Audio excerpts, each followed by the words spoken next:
Kom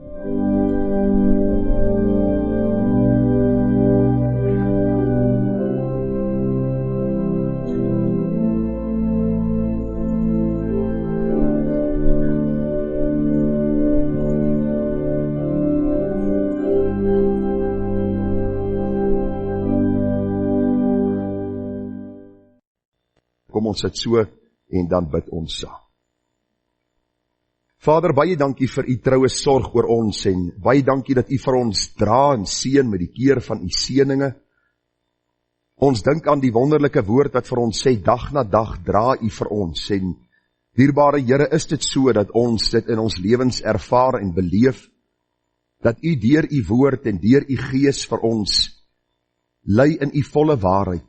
En daarom, Here, moet ons studente van die woord wees. Nie een van ons, jong of oud, kan ons self verontskuldig as ons eendag voor u staan nie, want ons het die geopenbaarde woord van God en ons het die Heilige Gees wat vir ons verligte oë van die verstand gee. En daarom moet ons bid soos koning Dawid van ouds, open my oë, Here, dat ek kan sien die wonders uit u wet. U woord, Here, is volmaak, dis gelouter. Here, dit is suiwerder as goud en wat deur die vuur gelouter is. Dit is kosbaar vir ons siele. Dit is soos voedsel vir 'n honger man. Ja, Here, dit is soos water vir iemand wat dors is. En daarom pleit en vra ons dat ons tyd sal neem met u woord en dat u tog tot ons hart die waarheid sal kommunikeer en 'n gewilligheid in ons harte sal werk om te doen wat u van ons vra. Here, ons wil neig tot die sonde. Ons wil is oorgegee aan die sonde en daarom by wedergeboorte begin u deur u gees ons wil onderwerp aan u wil, sodat ons meer kan word soos Christus. En daarom bid ons, Vader, dat dit ons bede sal bly, nie net dat ons sal praat van 'n getuienis van 10 en 20 jaar terug nie, maar dat dit 'n uitwerking het op ons lewe in die hede, en dan ook, Here, in die toekoms, tot u ons kom haal. Baie dankie vir elkeen wat vanmôre hier is, baie dankie vir hulle gewilligheid om na u huis te kom, die gehoorsaamheid, Here, om die onderlinge byeenkomste by te woon. Is u woord nie baie duidelik daaroor, dat ons moet die onderlinge byeenkomste nie versuim nie. En dankie, Here, vir elkeen se hart van gewilligheid, en dankie dat u ook daardeur verheerlik word. Vir hulle wat vanmôre nie hier kan wees nie, weens siekte, Here, miskien weens afstand, ons bid vir hulle, dat u ook op 'n besondere manier deur die platforms wat geskep is, die Facebook en die webwoord, Here, dit ook vir hulle maklik sal maak om te luister en te hoor wat die Gees aan die gemeente wil sê. Ek kom ook vanmôre, Here, as nietige mens, ek dink aan koning Dawid die week toe ek gelees het, Here, waar hy sê, hy is eintlik maar dom voor u. En ons as leraar staan somtyds, Here, voor 'n gemeente en ons besef, ons kan die woord net tot by die ore bring. As die Gees nie die woord in harte lewend maak nie, is dit alles 'n vergeefse poging. En daarom pleit ek by u, Here, dat u maar die dwaasheid van die prediking sal gebruik, om die wat glo te red, om u self te verheerlik, Vader, deur u seun, in die kragvolle werking van die Heilige Gees. Ons bid vir ons siekes, Here, die lys is afgelees, die name is genoem. Ons weet dat u by magte is om iemand in 'n oomblik gesond te maak, maar ons weet ook, Here, dat u deur siekte u self kosbaar aan mense openbaar, as die getroue verbondsgod, die een wat vir ons sal dra, al is die stryd ook hoe groot. En daarom bid ons, Here, dat u vir hulle wat vanmôre siek is, sal versterk deur die geloof, en hulle sal verseker van die feit dat u hulle nooit sal begewe, en nooit sal verlaat nie. Ons weet, Here, dat ons sterflike liggame besig is met hierdie afbreekproses. Die uiterlike sal vergaan, sê Paulus, dis die innerlike wat dag na dag vernuwe moet word. Daarom bid ons dit af op hierdie mense, en ons vra dat ons as gemeente vir hulle sal bid, en hulle sal versterk, sodat hulle geloof nie sal wankel nie. Baie dankie, Here, nou, dat ons kan vra dat u self die een sal wees, wat in hierdie erediens geëer sal word. Here, grawe oor om te hoor tot eer van u heilige naam. Gemeente, genade, barmhartigheid en vrede word vir u geskenk van God ons hemelse Vader en van ons dierbare Here Jesus Christus, en dit word kragtig menigvuldig deur die werking van sy Gees hier by ons. Amen. Nou vriende, hier's 'n paar boeke wat ek net hier agter op die bord net weer vir u vertoon wat u kan lees. Onthou, ek kan nooit alles sê oor die boek Openbaring, oor die kerk van die Here Jesus in die eindtye en al die dinge wat daarmee gepaard gaan nie. Daar is al letterlik duisende boeke geskryf. En daarom kan ons as predikers nie in 'n Sondagoggend vir die uur wat ons gegee word, en die bietjie oor tyd wat 'n ou gratis het verniet werk, alles sê wat ons moet sê nie. So u kan die boek van Dr. John MacArthur, u kan met groot vrymoedigheid lees wat hy sê, is 'n man wat lief is vir die Here, lief is vir die woord, en hy het 'n kommentaarreeks geskryf oor die Nuwe Testament, waarvan Openbaring 2 volumes het. En dan Tim LaHaye en Ed Henson het 'n boek geskryf, die Encyclopedia of Bible Prophecy, baie interessante boek wat u kan bekom. En dan Tim LaHaye en Jeremy Jenkins, Are We Living in the End Times? En u moet tog nie alles glo wat almal skryf, want party ouens gaan nou weer bietjie te ver en hulle probeer 'n bietjie sensasie gebruik. Sensasie werk baie keer om meer mense te trek, maar ek dink tog nie ons moet altyd die babietjie met die badwater uitgooi nie. Ek dink baie keer moet ons ook maar groot genoeg wees om te besef ons weet nie alles nie. En daar's nie 'n kerk op aarde wat die hele pakket het wat sê as jy dit glo, dan het jy alles wat die skrif vir ons sê om te glo nie. Ek dink ons kan leer by ander mense, en ek dink dit is net volwasse geestelikheid om te sê ek leer by ander mense, en dan, ek het nou die tyd toe ons daar in Hartenbos was, het ek nou bietjie meer vis geëet as gewoonlik, want hulle vis proe anders as die vis hierbo. Ek weet nie of hulle hier baber vang, dan sit hulle hyk op nie, maar hoe dit ook al mag sê, as ek daai vis eet en ek kom by die grate, dan eet ek nie die grate saam nie. Ek vat die graat en ek sit om een kant en ek eet die lekker stukkie vis, nee? En dis dieselfde wat ons ook maar moet doen, en daarom moet u die skrif ondersoek. En as u nie weet nie, moet u die leraar vra, en as hy nie weet nie, dan vra hy weer vir ander mense. Want niemand van ons weet alles nie, daar was een wat alles geweet het. Sy naam was Jesus Christus. Dan Walwoord het 'n boek geskryf, The Revelation of Jesus, en Dwight Pentecost, Things to Come. So dis net 'n paar boeke van baie ander. Daar is nou die twee sieninge wat ek vir u gesê het, die historiese en die futuristiese siening. Historiese siening is maar meer die ander gereformeerde kerke. Nou, hulle het op 'n stadium geglo soos ons, dat die boek Openbaring meer na die toekoms kyk, maar hoe dit ook al mag sê, ek het al reeds daaroor gepreek, u is welkom om die preke te bekom. So vanmôre lees ek saam uit Openbaring 6, ons gaan ons tweede boodskap hou oor die groot verdrukking, soos aangebring hier op ons kaart. U sal sien die groot gedeelte hier op die kaart, die groot verdrukking. Die kerk van die Here Jesus is nou weggeneem, daar is die beloning en die bruilof van die lam wat plaasvind, en dan hier op aarde sal die groot verdrukking wees. Ons praat, die eerste helfte is die verdrukking, die tweede helfte die groot verdrukking, maar hoe dit ook al mag sê, dit gaan nie 'n baie aangename tyd wees op aarde vir hulle wat die Here Jesus Christus nie ken nie.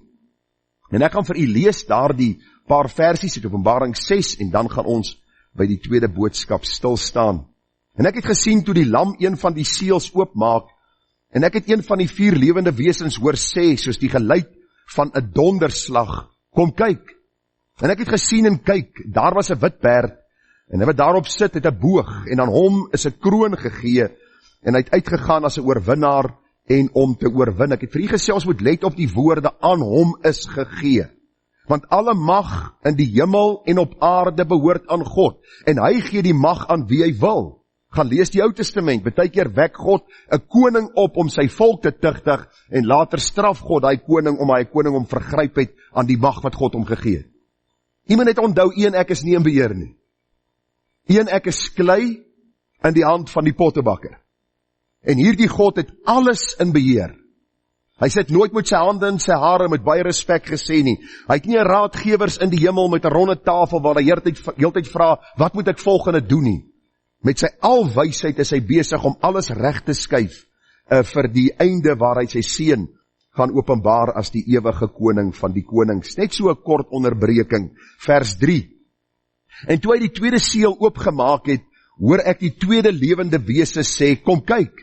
En 'n ander perd, 'n 4 rooie, het uitgekom, en aan hom wat daarop sit, is dit gegee om die vrede van die aarde weg te neem, en dat hulle mekaar sou doodmaak. En 'n groot swaard is aan hom gegee. En toe hy die derde seël oopgemaak het, hoor ek die derde lewende wese sê, kom kyk. En ek het gesien en kyk, daar was 'n swart perd, en hy wat daarop sit, het 'n skaal in sy hand. En ek het 'n stem tussen die 4 lewende wesens hoor sê, 'n rantsoen koring vir 'n penning, en 3 rantsoene gars vir 'n penning, en moenie die olie en die wyn beskadig nie. En toe hy die 4de seël oopgemaak het, hoor ek die stem van die 4de lewende wese sê, kom kyk. En ek het gesien en kyk, daar was 'n vaalperd, en hy wat daarop sit, sy naam is die dood, en die doderyk het hom gevolg. En aan hulle is mag gegee oor die 4de deel van die aarde, om dood te maak, met die swaard en hongersnood en pes, en deur die wilde diere van die aarde. En toe hy die 5de seël oopgemaak het, sien ek onder die altaar die siele van die wat gedood is, terwille van die woord van God en die getuienis wat hulle gehad het. En hulle het met 'n groot stem uitgeroep en gesê, hoe lank, o heilige en waaragtige heerser, oordeel en wreek u nie ons bloed op die bewoners van die aarde nie?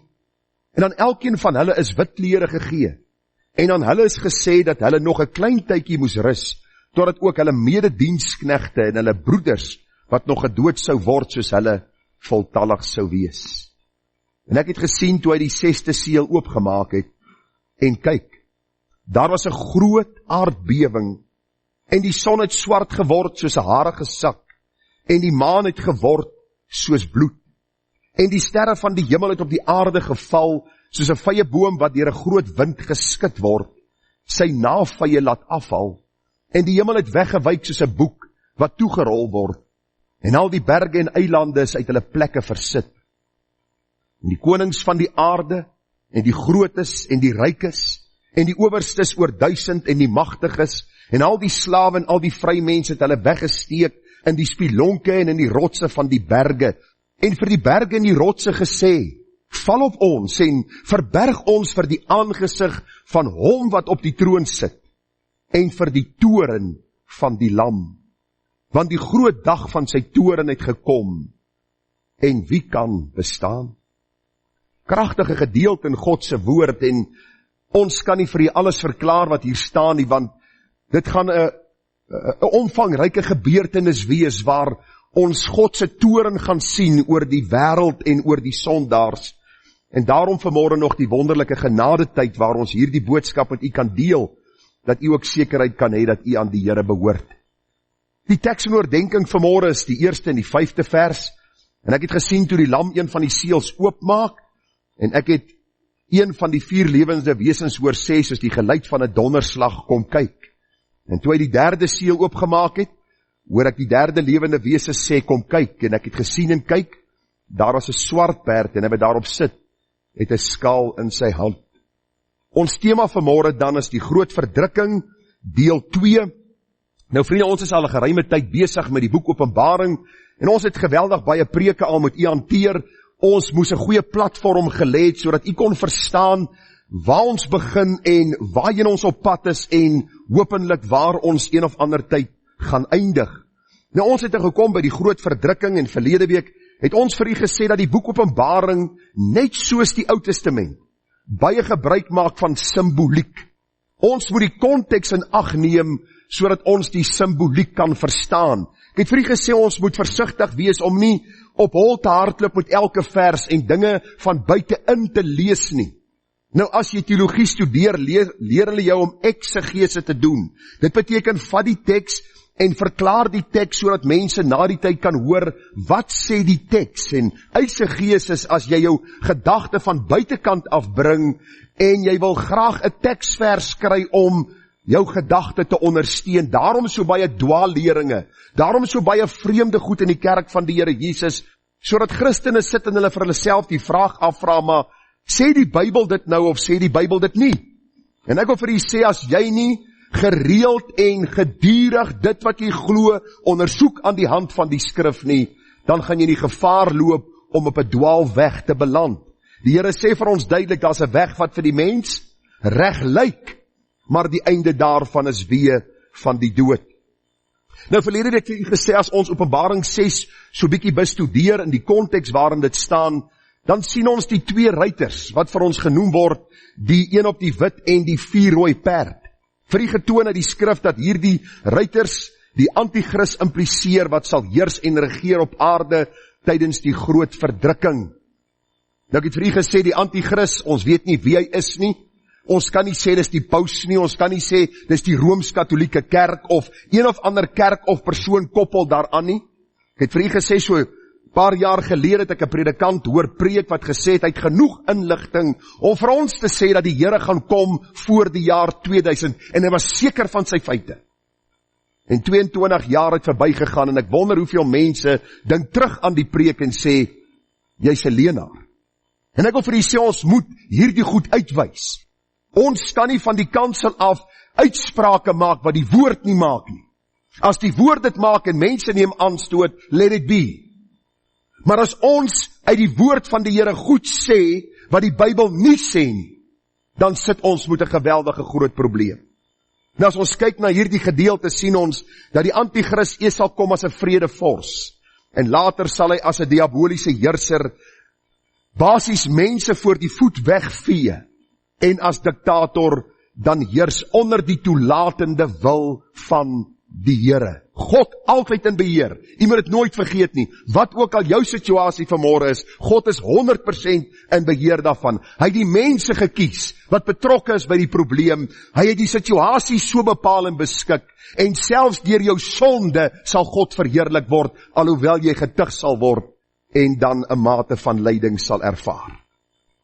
Die verskillende terme vir die groot verdrukking het ons vir u gesê in Matteus 24:21 praat van die groot verdrukking, die dag van die Here Joël 2, die groot dag van sy toorn Openbaring 6, die benoudheid van Jakob Jeremia 30, die toekomstige toorn 1 Tessalonisense 1:10, die uur van beproewing Openbaring 3:10, die 70 weke van Daniël 9:24 tot 27, en wat ek vir u verlede week gesê het is, ons moet van een ding seker wees, want baie mense sê, dit wat in Openbaring geskryf is, het alreeds gebeur, dan verwys hulle na 70 na Christus, toe die Romeine Jerusalem basies voor die voet weggevee het, en oor 1 miljoen Jode doodgemaak het. Ander verwys weer na die tyd van Adolf Hitler, waar 6 miljoen Jode ongeveer gedood is deur hierdie diaboliese diktator. Maar die Bybel maak melding van 'n tyd wat sal aanbreek, waar nie 'n mens nie, maar God self sy toorn sal uitstort oor hierdie aarde, en hy sal ook gebruik maak van hierdie man, om hom te verheerlik as die ewige God, wat in beheer is van alles. Hierdie verdrukking, het ek vir u gesê, sal nie 'n gewone verdrukking wees nie, maar 'n besondere tyd van benoudheid, waar mense sal agterkom, daar is 'n God in die hemel, waarmee ons nie moet spot nie. Ek het hierdie week iets pragtigs gelees. Elke knie sal buig en elke tong sal bely. Jy gaan dit of op hierdie aarde doen, en redding smaak, of jy sal dit eendag in die ewigheid doen, wanneer dit vir jou te laat sal wees.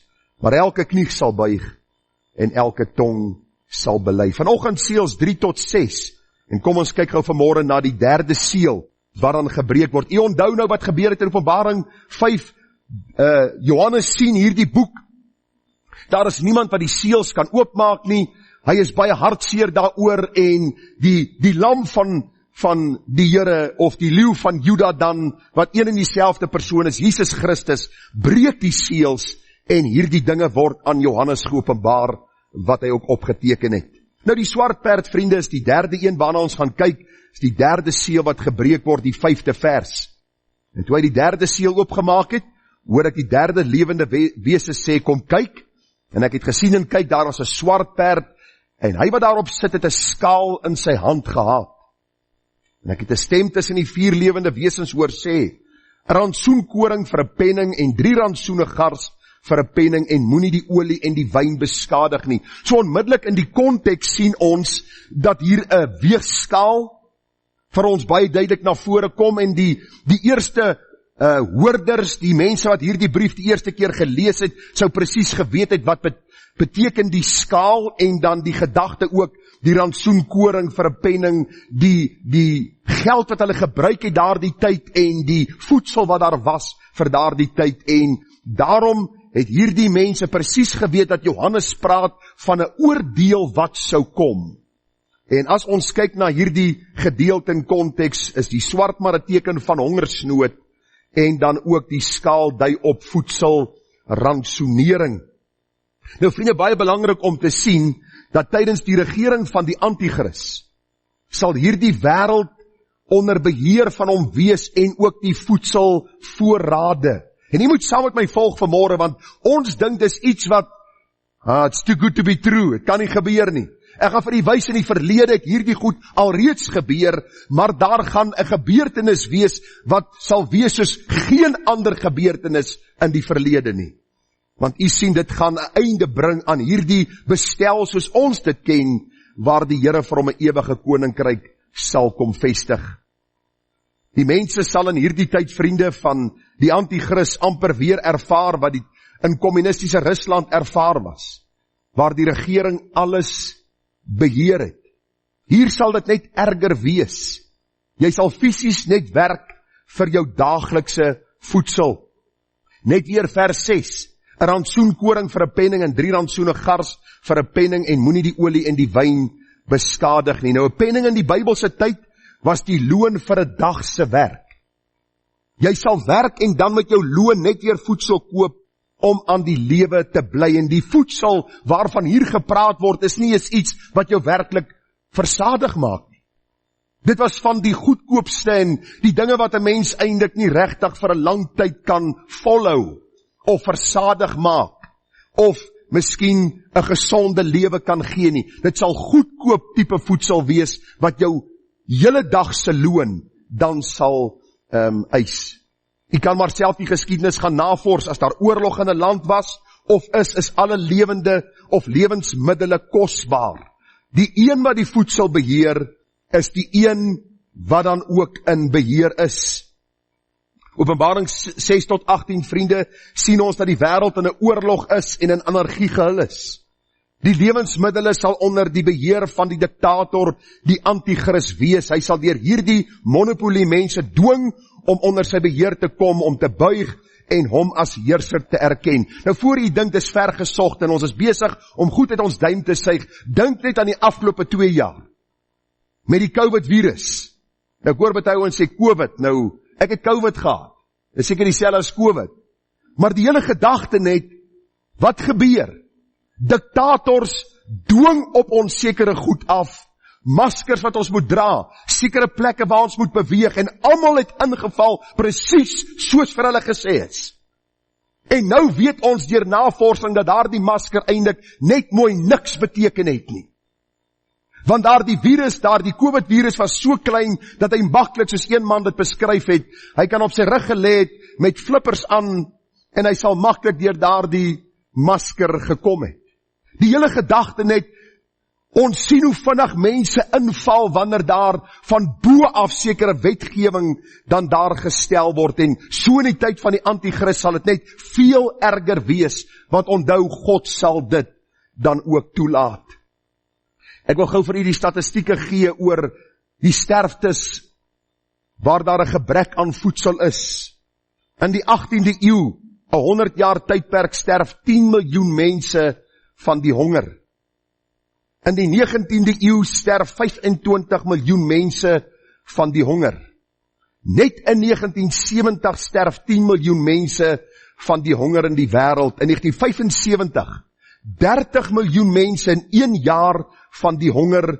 Dan sterf daar 57 miljoen mense per jaar van die honger, volgens die Wêreldvoedselorganisasie. U vra miskien vanmôre, hoe is dit moontlik? Het hulle nie 'n Burger King of 'n McDonald's of het hulle nog nie gehoor van 'n Spar of van 'n Checkers nie? Luister, ek is van die min mense in die wêreld wat bevoorreg is om 3 keer 'n dag te eet.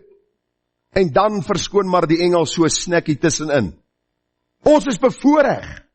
Die oorgrote meerderheid mense in die wêreld ly honger en daar sterf op die oomblik so 57 miljoen mense in hierdie verligte eeu, in hierdie tegnologiese eeu, waar alles tegnologies vooruit gegaan het, sterf 57 miljoen mense per jaar van die honger. Dit gee jou so 156 mense per dag. So as jy vanmiddag aan die tafel gaan sit, en jou vrou skep vir jou broccoli in, dan sê jy nie vir haar van hierdie verbode vrug in die tuin mag ek nie eet nie. Jy vat jou vurk en jy druk hom in en jy sê, Here, dankie dat ek broccoli het om te eet. 156 mense sterf per dag van die honger. Vriende, daar is eenvoudig net nie meer kos vir almal nie. Jy kan maar na die nuus gaan luister, daar is wêreldwye nood. En luister, is nie omdat daar nie grond is nie. Dink jy God kan nie vir sy skepping sorg nie? Daar is oorgenoeg grond om bewerk te word sodat mense kan eet, want God het bedoel dat hierdie skepping vir sy mens sal wees, sodat hulle sy goedheid sal sien. Ons gaan vanaand bietjie daarna kyk. Maar wat is die rede dat soveel mense sterf van die honger? Almal maak oorlog met almal. Lyk my elke tweede ou dink, hy is die volgende wêreldleier. En hy versamel vir hom 'n klomp rampokkers en oorlog breek uit veral in die Afrika state en hier is 100 wat veg teen daardie, daar word nie geplant nie, daar word nie geoes nie, mense sterf van die honger. Waarom? Omdat mense magsbehep is. Ons dink aan ons eie land, grondonteiening en watter gevolge dit gaan hê in die toekoms. Ek wil vir u sê, bekwame mense raak minder. Die probleem is dat ons beweeg na die eindtye en selfs die ongeredde wêreldleiers sê, dinge kan nie onbeperk so aangaan nie. Daar moet 'n einde aan alles kom. Vriende, in die tyd van die groot verdrukking sal die anti-kris dit wat onder sy beheer is dan ook neem en dit uitdeel soos hy goed dink. Ek het gedink daaraan toe Farao die droom gehad het. Onthou u wat gebeur het daar? Josef lê vir hom die droom uit. En Josef sê vir hom, daar gaan 7 vetjare wees, 7 maarjare, spaar op in die vetjare vir die maarjare. En wat gebeur in Genesis 47? Farao kry elke persoon se grond vir 'n bietjie koring. Mense kom na Josef en sê, ons is besig om dood te gaan. Josef sê, teken jou grond af. Gee dit vir Farao, jy kan nog steeds daar boer, maar soveel is Farao sin, soveel is joune. En die Bybel sê vir ons dat die hele land Egipte aan Farao behoort het. Hierdie goed het al gebeur. Ons moet tog nie dink dat hierdie diaboliese diktator op sy eie gaan optree nie. En jy gaan miskien vra, maar waarom sal God so iets initieer? Waarom sal God so iets in die Bybel laat opteken? Ag, ek wil net u aandag vestig hier op hierdie plekkie. 'n Nuwe hemel en 'n nuwe aarde waarop geregtigheid sal woon. Ek weet nie of u baie keer in die dag smag na 'n plek waar geregtigheid sal woon. Daar sal nie taksies wees nie. Daar sal nie mense wees wat daardie taxi man skel nie. Daar sal nie sonde en ongeregtigheid wees nie. Ons sal in volmaaktheid die Here Jesus Christus kan dien en hom kan verheerlik. In hierdie tyd van die groot verdrukking sal hierdie diaboliese leier alles onder sy beheer hê en dit ook rantsoeneer en mense sal sien wat is moeilike tye. Ek sê vanmôre vir Effel op pad kerk toe. Ek sê vir my interessant hoe meer tegnologie vooruitgaan en hoe meer mense die lewe makliker het, hoe meer kla hulle dat dit moeilik gaan. Luister, daar gaan 'n tyd aanbreek as jy die Here Jesus nie ken nie en jy's op hierdie aarde wanneer die anti-kris geopenbaar word dat jy sal agterkom wat moeilike tye werklik is. Vriende, net sy volgelinge, ons sal bietjie daaroor praat later, sal deur sy merk uitgeken word en hulle sal kan eet en drink. As jy nie jou wil buig voor hom nie, sal jy ook nie van sy voedsel kry wat hy uitdeel aan die mense wat dan sy gesag erken nie. Ayub Khan, president van Pakistan, dis nou 'n paar jaar gelede het gesê, in a few years time, human beings will eat human beings. En jy kan by jouself sê, man, luister, dis al maar klomp twak wat hierdie ou gepraat het.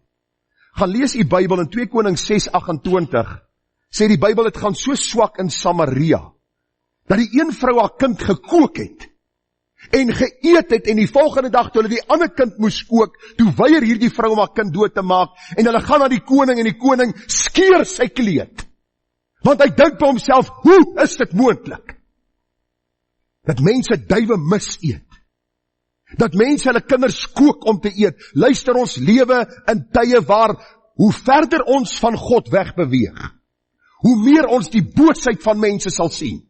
Luister vriende, ek en jy skuur daagliks kouers in die inkopiesentrums met kriminele wat vrygelaat is, wat bose gedagtes koester. Daarom lees jy elke dag in die koerant van boosheid wat gebeur en jy dink by jouself, kan 'n mens so boos wees? Ja, hy kan.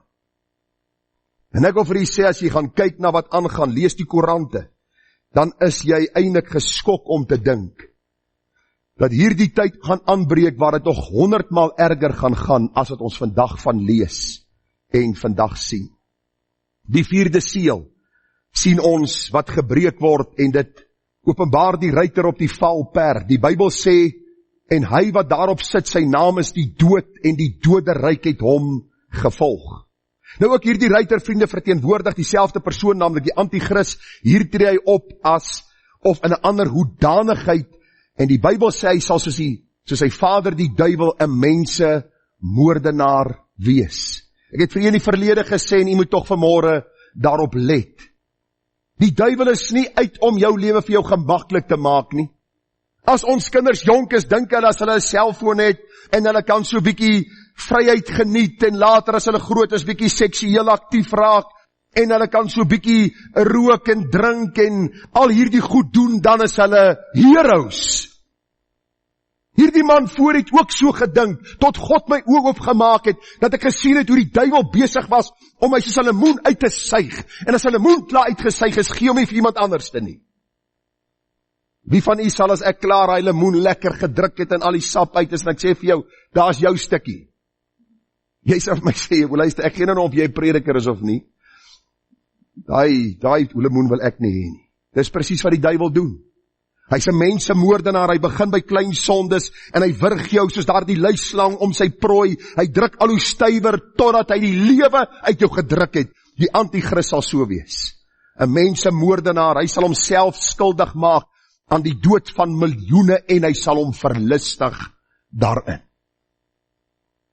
Daniel sê van die antichrist in Daniel 9 vers 27, hy sê op die vleuel van gruwel sal daar 'n verwoester wees. Dit beteken letterlik in die oorspronklike taal, onder die vaandel van verderflike afgodediens, sal daar een wees wat pynhope maak. Ek wil vir u sê, gaan kyk na die radeloosheid van mense wat in afgodediens vasgevang is, en dank die Here dat jy in 'n land bly wat nog in 'n groot mate godsdienstvryheid het. Christus bring vryheid. Afgodediens bring hierdie absolute vasgevang, hierdie binding in sonde en ongeregtigheid. Daarom die antichrist as diaboliese diktator sal hierdie, ek wil amper sê, vreugde put uit die verwoesting en vernietiging van mense. Dit is presies wat hierdie hartelose diktator sal doen. Hy sal deur sy voortgesette oorlogvoering mense lewens verwoes en gaandeweg die hele aarde in 'n verlate en onbewoonbare pynhoop omskep. Die Bybel sê vir ons, 1/4 van die aarde se inwoners sal by hierdie seël sterwe. 1/4. Nou kom ons probeer dit bietjie vir u verduidelik.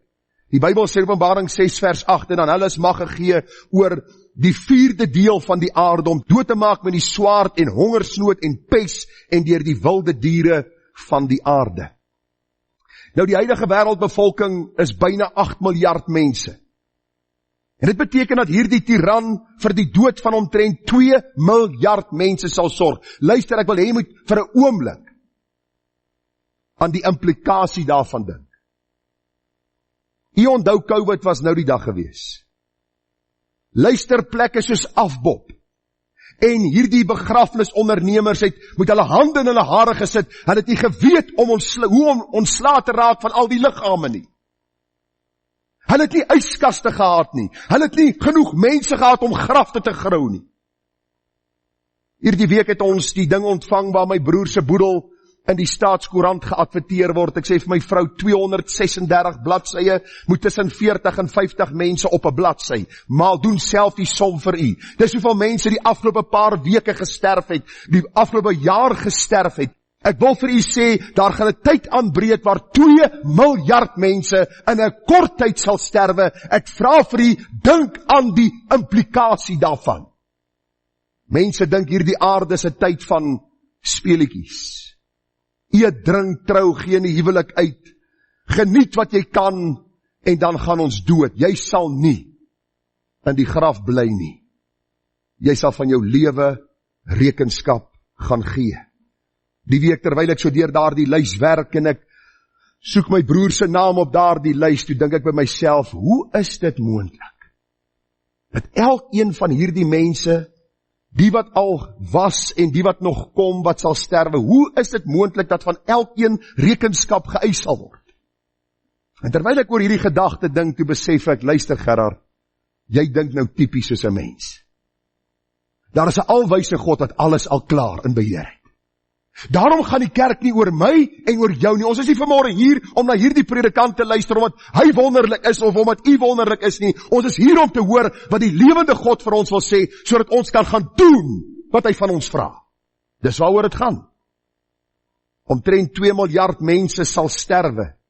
Dit is 30 maal meer as Wêreldoorlog 2 se dodetal van 52 miljoen. Nou sê mense baie keer, maar hierdie goed maak my bang. Vriende, dit is so. Dit maak 'n mens baie keer op jou senuwees. En jy wonder, wat gaan alles gebeur? Maar die Bybel sê die volmaakte liefde dryf die vrees na buite. As God se liefde in jou hart uitgestort is deur die Heilige Gees en jy behoort aan hom, is daar eintlik 'n opgewondenheid in jou hart en jy sê, Here, red mense van hierdie verderf, maar Here, openbaar u heerlikheid sodat ons u kan dien in sondelose volmaaktheid. Hierdie diktator, ons het vir u al reeds gesê, ons weet nie wie hy gaan wees nie, ons wil nie spekuleer daaroor nie, is nie tyd om te spekuleer oor hierdie goed nie, maar die Bybel sê vir ons, hierdie goed is in die woord opgeteken.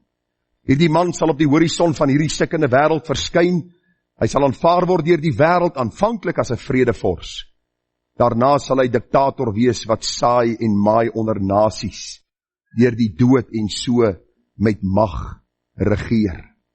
Ek sê weer hier in hakies, God sal toelaat dat die nasies deur die anti-kris verlei en mislei word, die wat die waarheid van die woord geminag het. Die Here sê vir ons daarin Deuteronomium 32:35, my kom die wraak toe en die vergelding, op die tyd as hulle voet sal wankel, want die dag van hulle ondergang is naby, en wat oor hulle beskik is, kom gou. Ek gaan vanaand bietjie uitbrei daarop, wanneer ek met u gaan praat oor Romeine 1. En ek wil my boodskap nie vooruitloop nie, maar die Bybel sê, dat die Here homself van die ewigheid af geopenbaar het, en ook in sy skepping geopenbaar het, en die Bybel sê, mens is moedswillig.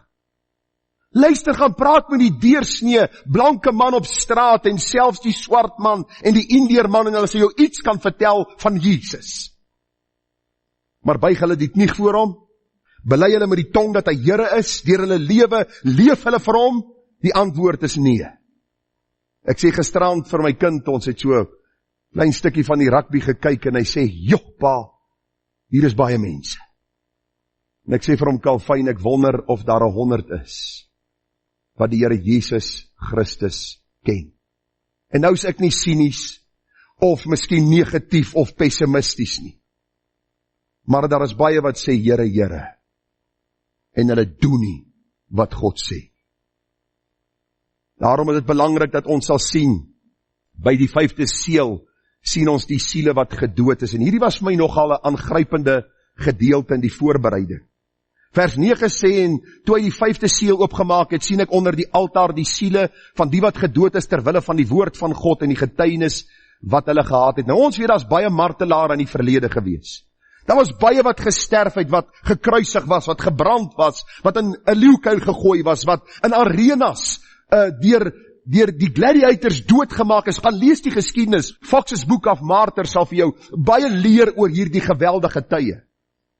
Maar as ons kyk na die konteks, dan moet dit mense wees wat gesterf het in die tyd van die groot verdrukking vir hulle geloof. Mense vra, gaan mense tot bekering kan kom in die tyd van die groot verdrukking? Ja. Ek dink dis wat die gedeelte vir ons wil sê. Hulle het met 'n groot stem uitgeroep en gesê, hoe lank, o heilige en waaragtige heerser, oordeel en wreek u nie ons bloed op die bewoners van die aarde nie.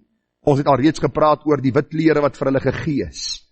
Die vraag is, wie is hierdie martelare waarvan ons lees in hierdie paar versies? Matteus 24, 9-12 gee vir ons so 'n bietjie 'n aanduiding. Dan sal hulle julle aan verdrukking oorgee en julle doodmaak, en julle sal deur al die nasies gehaat word ter wille van my naam. Ek wil gou vanmôre vir iets vra. Wat is die gewildheidsvlak van Christene in hierdie wêreld? Hoeveel poste beklee ons in die parlement? Selfs in Amerika. Hoeveel van ons word aangeskryf as hierdie mense wat 'n redelike sedelikheid handhaaf en redelik intellektueel hierdie land kan bestuur en die wêreld kan beheer om dan ook mense nader aan God te trek. As jy vir mense sê, sal hulle vir jou sê, jy mal. Ons soek nie so leier nie. Ons gee nie hoe slim hy is nie. En dis presies wat die Here sê. Mense sal kinders van God meer en meer haat. Waarom? Want hulle haat God. Die Ou Testament sê hulle wil sy juk afruk en hulle wil doen wat hulle wil doen. Die Bybel sê en dan sal baie tot struikel gebring word en mekaar verraai en mekaar haat. Luister, die tyd van die verdrukking sal 'n tyd wees waar die koring en die kaf van mekaar geskei word. Hoor wat ek vir u sê. As jy nie op die rots Jesus bou nie, gaan jy nie staande bly nie. En baie valse profete sal opstaan en baie mense mislei en omdat die ongeregtigheid vermeerder word, sal die liefde van die meeste verkoel. Nou volgens wat ons verstaan uit die skrif, ek wys net weer vir u op die kaart, sal die kinders van die Here alreeds weggeneem word. Ek het vir u gesê, daar's 3 sieninge oor hierdie saak van die wegname. Sommige glo voor die groot verdrukking, ander sê in die middel van die groot verdrukking, ander sê aan die einde van die groot verdrukking. Hoe dit ook al mag sê, die feit is, hierdie diktator gaan baie mense doodmaak wat in Christus Jesus glo, wat hulle lewe aan die Here gegee het. Hierdie sal mense wees wat tydens die groot verdrukking gered word. Daar is net een verskil. Hulle sal nou met hulle eie lewens boet, as hulle nie die merk van die anti-kris wil neem nie. Hulle gaan vir hulle eie lewens boet. Openbaring 20 vers 4. En ek het trone gesien en hulle daarop gaan sit en aan hulle is die oordeel gegee. En ek het die siele gesien van die wat onthoof is oor die getuienis van Jesus en oor die woord van God en die wat die dier in sy beeld nie aanbid het nie. En die merk op hulle voorhoof op hulle hand nie ontvang het nie, en hulle het geleef en as konings regeer saam met Christus die 1000 jaar lang. Soos ons skrif met skrif vergelyk, dan lyk dit vir ons of hierdie mense wat onthoof is onder God se troon, hulle sal wees wat tydens die groot verdrukking dan ook deur die anti-kris gedood is, omdat hulle Jesus Christus bely het en nie onder sy diktatorskap en onder sy heerskappy dan wou buig nie. Hy sou goddelike aanbidding aanvaar. Hy is die een wat goddelike aanbidding sou afdwing of wil afdwing. En hierdie mense sal sterf ter wille van hulle geloof. Nou kom daar in rooi, amper wys ek na die bord so hier agter my, die waarskuwing. Nou die waarskuwing vanmôre is nie dat ek oor tyd gaan preek nie. Die waarskuwing is wat die Bybel vir ons kom leer. Daar is baie mense wat van mening is dat hulle in hierdie tyd hulle tot God sal bekeer. Ek wil vir u sê daar is baie mense en ek wil vir u sê dit is hartseer. Mense by daardie punt van arrogansie uitgekom het om te sê, luister, ek gaan kyk hoe ver ek dit kan druk. As die Here dan kom, dan sal ek weet, okay, die Bybel is waar, die kinders van God is weggeneem, so nou moet ek my bekeer. Ek wil vir u sê, dit gaan nie so maklik wees nie. Daar is 'n paar redes waarom ek jou aanmoedig om jou nou tot God te bekeer, want in die tyd van die groot verdrukking sal dit baie moeiliker wees. Die eerste rede is, die Heilige Gees sal nie meer op dieselfde wyse werksaam wees, soos in die genade dispensasie nie. Hoe hy presies werksaam gaan wees, weet ons nie, want is die Heilige Gees wat oortuig van sonde, geregtigheid en oordeel. Maar met hierdie diaboliese diktator, weet ons nie presies nie, maar as ons die skrif bestudeer, gaan die Heilige Gees nie meer op dieselfde manier, soos in die genade dispensasie werksaam wees. Die omstandighede sal nie so gunstig wees, soos nou nie. Luister, as jou maag skree na kos, en jy is honger vir ietsie om te eet, en jy moet besluit tussen die dood en kos, wanneer hierdie diaboliese diktator dit vir jou aanbied, jy moet net sy merk vat, wil ek jou sê, die meeste sal buig voor dit. Want wat is die 3 belangrike dinge in die mense lewe? Kos, drank en seks. Presies soos in die Ou Testament, by die afgodsoffers en die tempels, was dit presies so. Gaan lees die geskiedenis, niks het verander nie. Salomo het nou nie 'n rekenaar gehad waar hy vir die koning van Skeba teksmessies kon stuur of WhatsApp of iets nie. Maar sy hart was net so boos as my en jou hart. En in die Ou Testament, vriende, Het mense hierdie goed oorgekom, moenie dink dit gaan anders te wees in die tyd van die antichrist nie. Mense sal onder 'n diaboliese regering leef en beweeg. Mense sal betaal met hulle lewe. Luister, ek het nou die dag getuienis gehoor van 'n sendeling wat na Afrika staat gegaan het. Hy, sy vrou, sy 2 kinders. Toe hulle daar aankom 'n paar weke later, vat hulle die sendeling se vrou, en hulle sê vir hom, verloon God. Hy sê, ek sal nie, hulle skiet sy vrou voor hom dood. Verloon God of ek skiet jou kind, hulle skiet albei sy kinders voor hom dood. Luister, mense se wreedheid is van so aard, dat wanneer dit na jou kant toe kom, en jy met jou eie lewe betaal, sal die meeste sê, luister, my lewe is my belangrik, want mense se oë is nie gefestig op die ewigheid en God se oordeel wat sal kom. En dan, 'n laaste ding. Wie sê, jy gaan lewe tot dan? Ek wil die woord gebruik, as jy Russian roulette met jou lewe wil speel, moenie verbaas wees as jy voor God staan. En dan hoor, gaan weg. Ek het jou nooit geken nie. Nou is die wel aangename tyd van genade. Daarom sê die Bybel vir ons baie duidelik, solank daar lewe is daar vir ons hoop. Daarom die oproep, Hebreërs 3:15, vandag as julle sy stem hoor, verhard julle harte nie soos in die verbittering nie. Jesaja 1:18, kom nou en laat ons die saak uitmaak, sê die Here, as julle gewillig is en luister, vers 19, sal julle die goeie van die land eet, as julle weier en wederstrewig is, sal julle deur die swaard geëet word. Want wat staan daar? Die mond van die Here het dit gespreek. As ek vanmôre vir u iets sê, druk u ore toe, stap uit en sê, luister, hierdie ou het my vir uur my tyd gemors. Maar as ek vir u probeer sê wat God in sy woord sê, pleit ek by u, draai u oor en luister, want dis presies wat vir die 7 gemeentes elke keer gesê is. Wie 'n oor het, laat hom hoor wat die Gees aan die gemeente wil sê. Ek wil vir u sê, môre mag dalk vir jou en my nooit aanbreek nie.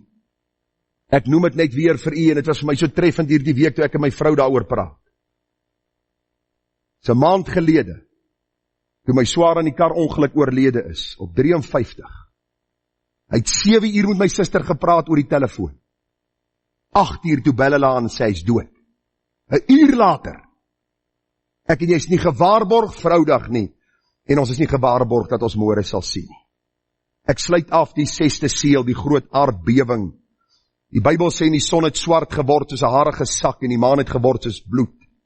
En die sterre van die hemel het op die aarde geval. Jy moet tog nie die preke van die rooi maane en die bloedmaane, wat al hierdie TV-predikers spreek en van die ouens in die kerk preek, moet dit tog nie glo nie. Dit is maar net goed wat hulle by hulle self uitdink om sensasie op te wek. Daar gaan 'n dag aanbreek dat God vir ons hierdie oordeel gaan stuur. En dan sê die Bybel, die maan sal soos bloed word. Daar gaan nie 'n skynsel wees nie. Gaan nie iets wees wat ons duim uitsuig nie. Dis nie iets wat deur die Pinksterhouers opgemaak word om sensasie op te wek nie. Dis iets waar die Here self, die Bybel sê, sy navye, hierdie aarde sal so geskit word dat die sterre sal val. Dit sal lyk soos 'n vye boom wat hy skit en die vye sal afval. Die Bybel sê die hemel het weggewyk en die berge en die eilande het hulle plekke versit. En die konings van die aarde en die grootes en die rykes en die owerstes oor 1000 en die magtiges en al die slawe en die vrymense het hulle weggesteek in die spilonke en in die rotse van die berge. En vir die berge en die rotse gesê, val op ons en verberg ons vir die aangesig van hom wat op die troon sit en vir die toren van die lam. Want die groot dag van sy toren het gekom en wie kan bestaan? Sê gou vir my die deursnee wêreldleier, wat sê hulle? Ons glo nie, daar is 'n God nie. Wie is hy? Wys hom vir ons, sê die slim man op universiteit wat kwansies wetenskaplikes is. Wys vir ons waar julle God is, dan sal ons in hom glo. Nie, hulle sou nie. Hulle het Jesus Christus, die Seun van God, aan 'n kruishout vasgeslaan, terwyl hulle al sy wonders, al sy tekens, al sy mag en krag gesien het.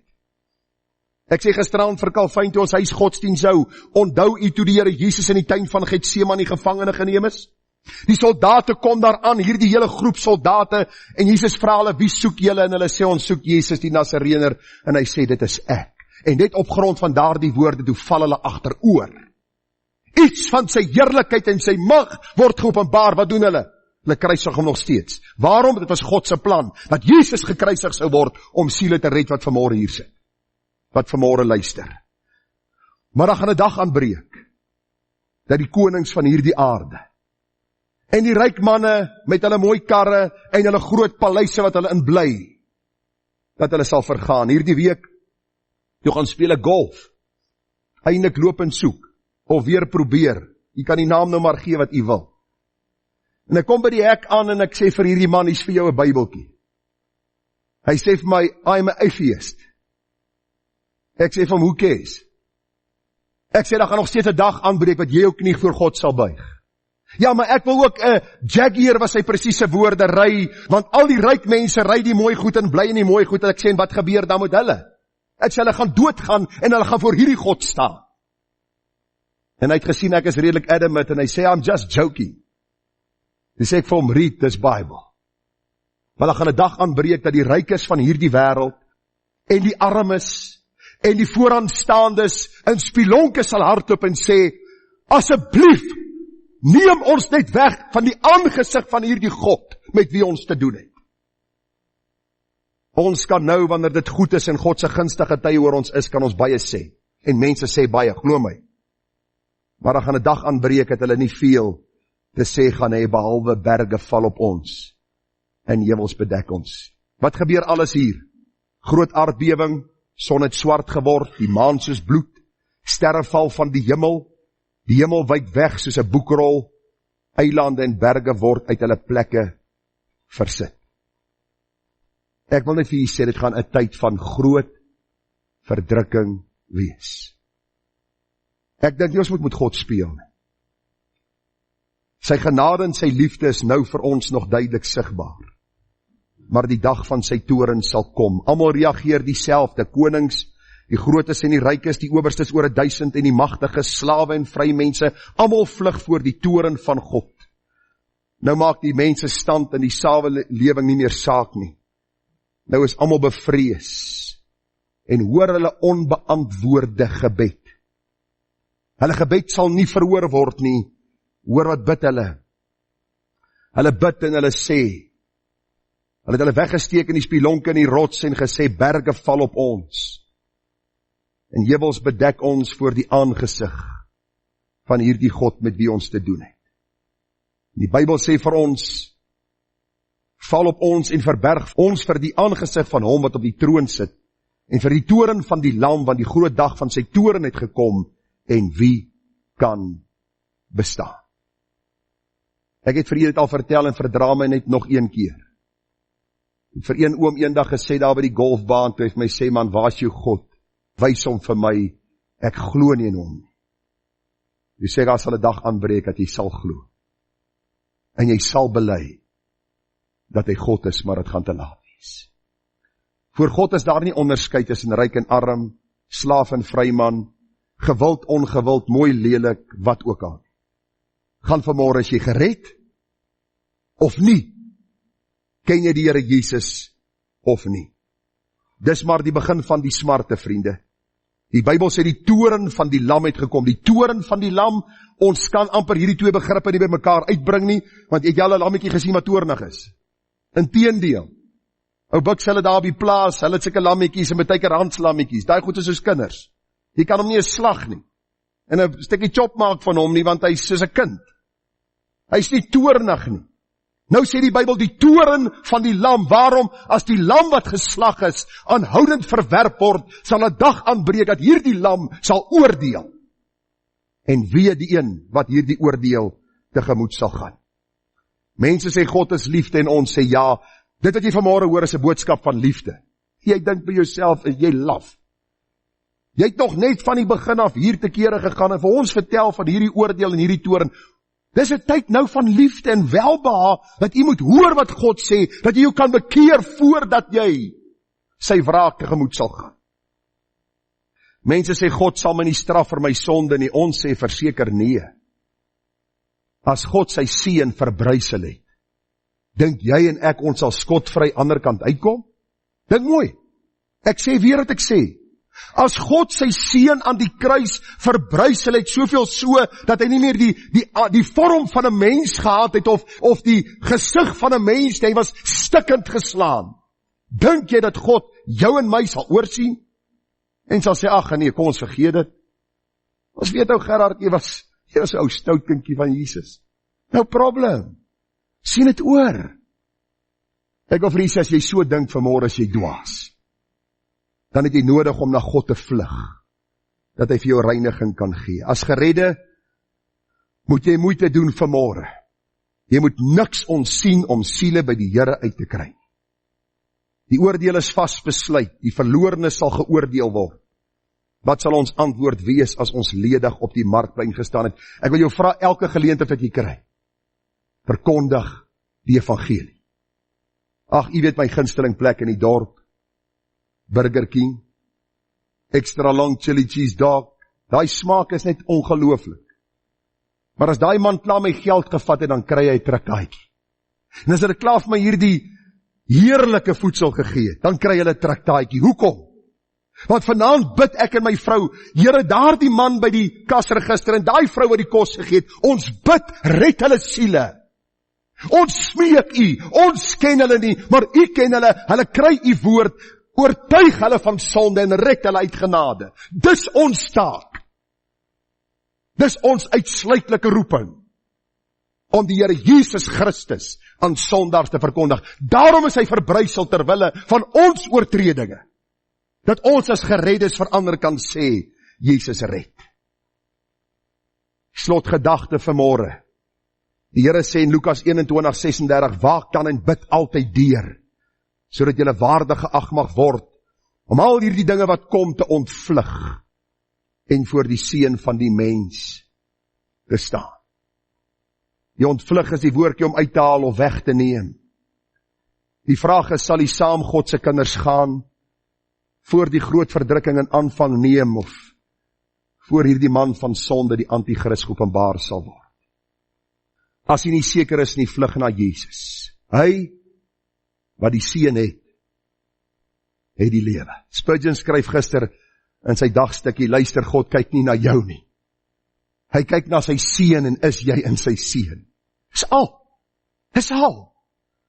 Ek en jy sien die belangrikste nie. Is jy in sy seun? Is jy vrygekoop van jou sonde? Is jy vrygespreek? Dra jy die naam van kind van die lewende God? Dra jy die vrug van die bekering? Hy wat die seun het die lewe, wie die seun van God nie het nie die lewe nie. Johannes sê, dit het ek geskryf aan julle wat glo in die naam van die seun van God, sodat julle kan weet dat julle die ewige lewe het. Hierdie glo in die naam van die seun van God is nie net, ja, ek glo as 'n God, ek glo hy het sy seun gestuur om aan die kruis te sterf nie. Hierdie gedagte gaan oor glo, en dan is daar aksie. Dis nie 'n passiewe geloof nie, maar 'n aktiewe geloof. Ek glo en daagliks bly ek glo en my geloof bly groei in hierdie Here Jesus Christus, wat in my plek sy lewe aan die kruis kom gee. Mense sê ons hoop en bid, dinge sal beter gaan. Ek wil jy sê, dis die gebed wat die meeste Afrikaners bid. En as hulle by mekaar kom, praat hulle van die goeie ou dae. Ek sal daaroor preek eendag, die Here sê, moenie verwys na die goeie ou dae, asof dit so besonder wonderlik was nie. Daar was ook maar probleme. Gaan praat met jou oupa, sy oupa wat in 'n konsentrasiekamp was. Gaan vra vir hom of dit so goed was vir hom daai tyd. Die dag wat die Here ons nou gee, is die welaangename tyd van sy genade. Die wêreld, sy leiers en mense is in 'n doodloopstraat, daarom moet ek en jy die goeie nuus van die evangelie uitbring. Moenie saam kla en mor en mou nie. Staan op en sê, ek het vir jou boodskap van hoop. Daar is 2 manne by die golfbaan wat ek vir die Here so tyd terug vra, Here, asseblief skep vir my 'n geleentheid om met hulle te praat. Die een oom is al in die 90 en hy kan 'n goeie golf speel. En die ander ou is seker ook al ver in die jare, en ek pleit, ek sê, Here, skep vir my 'n geleentheid. En die dag staan ons daar en hulle begin praat oor die land en sy toestand. Ek luister hulle uit en ek praat saam en ek haal 'n traktaatjie uit my golfsak, ek sê, lees. Want daar is een hoop. Daar is een hoop vir die toekoms, as jy aan die Here Jesus Christus behoort. Alles sal tot 'n einde kom, en dan sal die seun van die mens geopenbaar word. Volgende groot gebeurtenis wat vir hierdie wêreld voorlees, Jesus wat sy kinders sal kom haal in die openbaarmaking van die Antichrist. Daarom ontwaak jy wat slaap, en staan op uit die dode, en Christus sal oor jou skyn. Pas dan op dat julle nou gesed wandel, nie as onwyse nie, maar as wyse, en koop die tyd uit, omdat die dae boos is. Daarom moet julle nie onverstandig wees nie, maar verstaan wat die wil van die Here is. Wat is God se wil? Dat jy vanmôre gered sal word. Wat moet jy doen? Vlug met jou sondelas na die kruis. En sê, Here, ek is bankrot. Ek het niks om vir u te gee nie. Maar dankie dat Christus alles betaal het. Kom ons bid saam. Vader, ons besef daar is 'n tyd wat vir hierdie wêreld voorlê, wat ons eintlik nie eens oor kan praat nie. Ons probeer dit in menslike taal oordra, verduidelik, maar ons skiet so ver te kort, want die dag van u toorn gaan verskriklik wees, wanneer u die wêreld in geregtigheid gaan oordeel. Here, ons roep na die hemel, wees sondaars genadig. Ek bid vir hulle wat vanmôre geluister het, en Here ingeskakel het by hierdie diens, en self hier is, dat hulle nie nou die welaangename tyd van God se genade van die hand sal wys. Dat hulle nie hier sal uitstap en maar onverpoos sal voortgaan met hulle lewe en dink dat hulle maar eendag sal sien wat gaan gebeur nie, maar dat hulle nou in hierdie welaangename tyd u sal soek terwyl u te vind is. Sal roep om genade en vergifnis, want u skenk dit vrylik. Ag Here, dat u vir hulle lewe en lewe in oorvloed sal gee. Dis u wat vanmôre trek deur u Gees. Help mense om hulle harte nie te verhard nie, maar hulle te bekeer tot u die lewende God. En dit bid ons Vader in die naam, bo alle name, die soetste naam in Serafs lied. Die naam van die lam wat geslag is, die leeu van Juda. Die naam van ons Here Jesus Christus, die gekruisigde verheerse lam. En ons bid dit in sy naam, deur die krag van die Gees, met dankseggings.